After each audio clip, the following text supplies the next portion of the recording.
Namitha. Hi.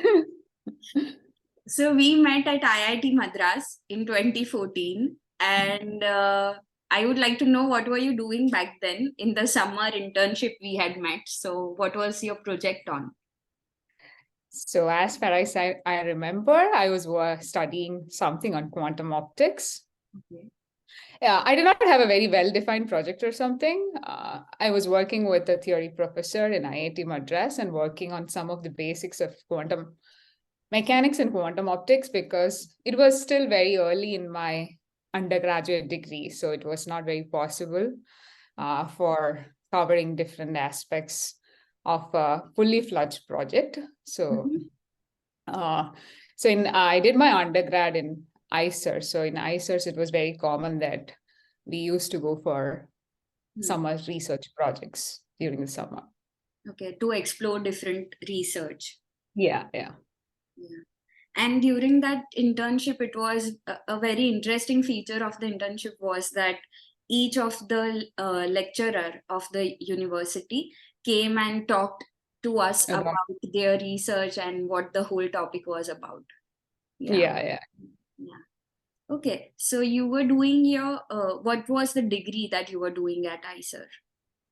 So right after my 12th standard, the only thing which I knew was I like physics and mathematics. So I was actually preparing basically after my 10th standard for my engineering entrance examinations. I did pretty well too, but uh, after probably like 12th standard, there was this entrance examination for ICERs, and ICERs were pretty new at that time. So my parents were like, why don't you give it a try? And I gave the examination. I got admission in IISER Bhopal. Okay. So in IISER Bhopal, it was integrated bachelor's and master's.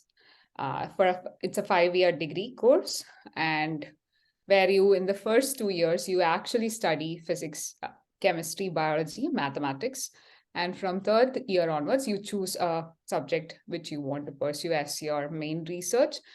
I'm not research like main subject, and you can even choose a minor also. I choose maths as my minor. And in the final year in ICER, what you do is like you work on a topic for research. Okay.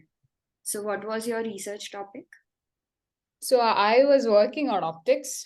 Uh, so I worked on during my undergrad, I worked on different theory projects for my summer internships. Then once I wanted to try how experimental research was, it was in my probably in the final year, like just before my final year, I had an opportunity to do an internship in France. Oh. Uh, yeah, yeah. If on an experimental projects where I used to work with lasers on understanding some nonlinear dynamics phenomenon. And so it was basically hands-on experience and your work with a PhD student. It was a good experience. Yeah, So then just a little more about that. Was it your like ICER's program, or did you uh, independently apply? I independently applied. It was not part of ICERS, but there were like people from ICERS, like my seniors who had gone outside. So I kind of knew that you could do that. So this was a program which is called Charpak Research, which was, I think, the organization is called Campus France. So they does these kind of research opportunities for students. So I just went there for 2.5 months Mhm. and worked with the research environment. And it was very nice. You go outside for the first time and Ah. get to learn. Did you Yeah. get enough food? Yeah, yeah. The food was very nice. Okay. Yeah. Like students should know all the aspects of it. When you leave your home, there are a couple of things that you need to take care of, and yeah. Oh, that was probably the first time even I started even cooking on my own. Yeah. Yeah, so yeah, I went over there, it was a good experience. Like you work with in a very different culture, Mhm. and and it gives you exposure to learn about different opportunities, and you know how their PhD program was there and all. Okay. And And then I did in my final year was working on research again in optics. that Uh, was experimental then? it was experimental. Okay, I have a question. So you got interested in physics, and at the start of your journey, you were into theoretical research and theoretical stuff, right? Yeah. Because of this kind of exposure, you got into experimental. Was it something specific that got you interested in science, which was related to the theoretical part?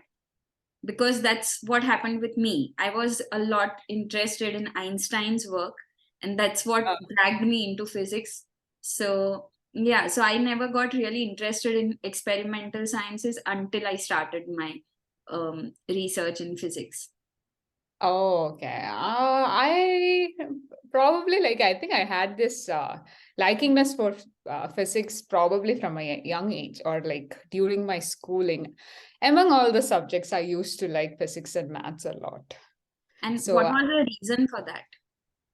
uh, maths probably I used to play with numbers, and I don't know, I really used to like it uh, more than biology or chemistry. But I actually like got a flavor of all these subjects properly after going to ICERS, because ICERS gave you they give you importance to all subjects, which eventually help you actually, if you want to do interdisciplinary research, you can actually pursue that.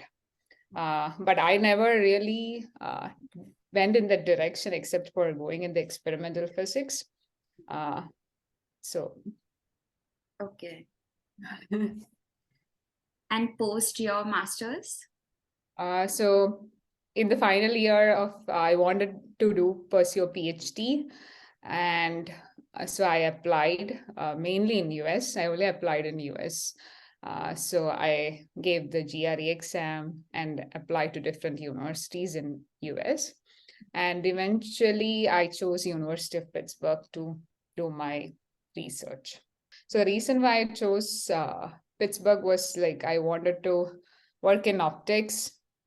So in the first year of PhD in University of Pittsburgh, it's similar, like you do the coursework.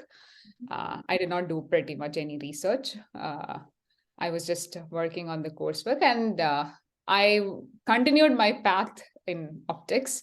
But for students who actually wanted to try different fields, I think US gives you an opportunity. The first year helps you determine if you can go at very different fields like biophysics uh, and all. Like, it gives you that freedom, which is nice about doing a PhD in US.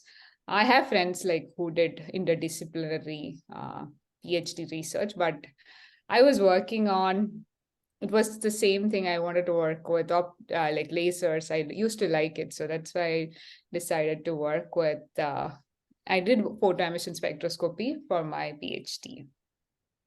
Okay. Can you describe it a little more for young students? I did photo emission spectroscopy of titanium dioxide surfaces. So photo emission spectroscopy, in simple terms, it's basically an extension of the photoelectric effect, where you shine light and you eject electrons, and you collect these electrons, and these electrons give us information about the electronic band structure of solid state materials. Okay. So I was working on a material which is called titanium dioxide, which is predominantly known for photocatalytic reactions. And I used single crystal surfaces of titanium dioxide and probe the electronic band structure. And here we use, for my PhD, I used low energy photons from an ultra fast laser system and probe the electronic structure. That was basically my PhD. And how does it help the world? Okay, that's a very interesting question. So this is a fundamental research. So titanium dioxide is a widely investigated metal oxide for like 30, 40 years because of its photocatalytic properties ever since the water splitting reaction. But So what I was studying is fundamental research. So if you only know how the electronic structure of a material is, you can extend it to its different applications.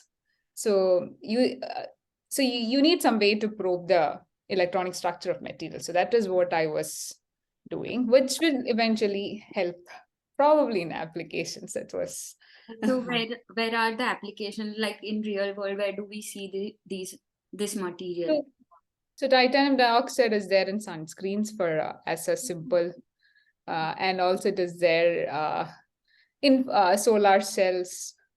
Okay. Mhm. Yeah, it's a widely investigated Hmm. metal oxide. Okay. So how it interacts with other materials in the environment is determined by its electronic structure.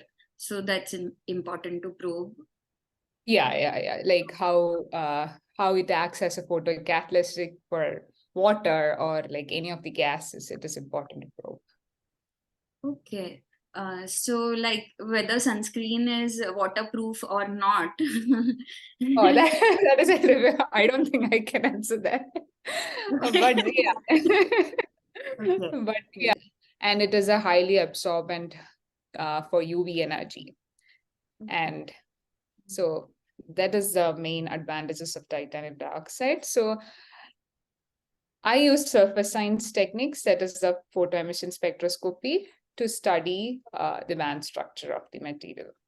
Okay. So post your PhD as Dr. Namitha, what did you think of starting your professional journey in, like, the career?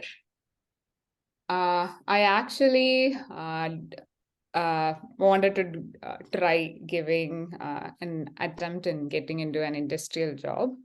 That was eventually, like, I was pretty confused whether to go for a postdoc or a industry job in the beginning. Then kind of I thought I'll first try for giving interviews for a industry job if we. So I was mainly concentrating on that part. Fortunately, I got a job. Uh, But why so industry over a, a postdoc or academia? so the reason was I don't know. I mean, one thing I wanted to try how the industry job was, because we from academic background, we don't have any idea. We only hear it from other people. So that is one thing. So I knew like how a postdoc's life would have been because there were postdocs in my lab, and I know that I would be much more efficient uh, compared to a PhD student. Like I know that I would be able to do it much better, probably in a faster pace, and do the research. And eventually, when I looked at it, probably I thought that I don't know. I wasn't someone who was very passionate about uh, like going in academia as such. At that point, I wanted to try Yeah, like different things. Yeah, makes yeah. sense. So it was just I was like, okay, let me just try it. If I don't like it, I can come back to academia. So I wanted to explore the field. Uh, And that was where did you land the job? What's the job about? so I'm working in a company called ASML here in San Diego. And so in San Diego, here we make the light sources for semiconductor lithography. That is basically semiconductor lithography is for chip makers. ASML makes these scanners for chip makers uh, to So make chips. you are in the right industry right now at right time. Yeah. So I wanted to. So here, basically, they make the lasers. So that's what's something which excites me and which I like to do. So I am at the right place as of now. Yeah. So I'm working as a systems engineer Okay. in ASML. Yeah. Okay. And what's a like generic role of a systems engineer? So systems engineer is someone so they make this laser systems uh, who is like the overall person. Uh, To take lead for yeah. the Taking the lead for the projects. Yeah, nice. you you So will good work luck. with yeah, you work with like different core teams, like people who are electrical engineers or mechanical engineers or optical engineers, but systems engineers are like the one who leads the project. Okay. Good luck with leading the project. And I hope. because you are working in lasers and you are in San Diego, I am reminded of a person called Mani Bhaumik, a scientist. Have you heard about him? He was the person behind development of LASIK. So he primarily Oh, okay. was the person who. Oh, the LASIK. Ah, okay, okay.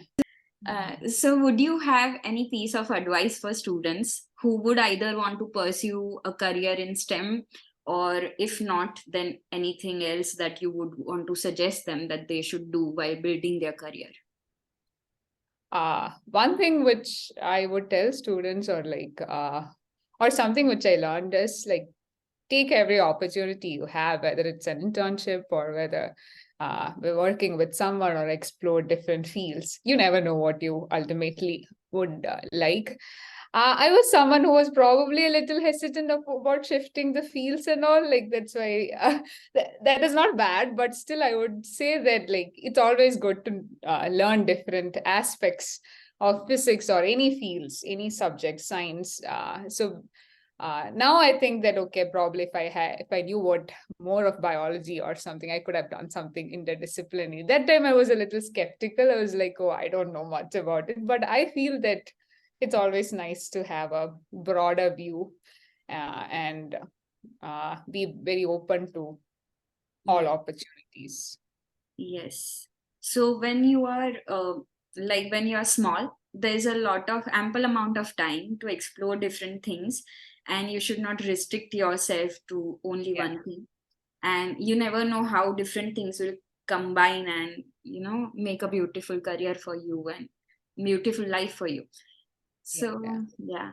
Thank you so much, Namita. I think it was a wonderful talk, and people will know a lot more about optics and the career opportunities in this field.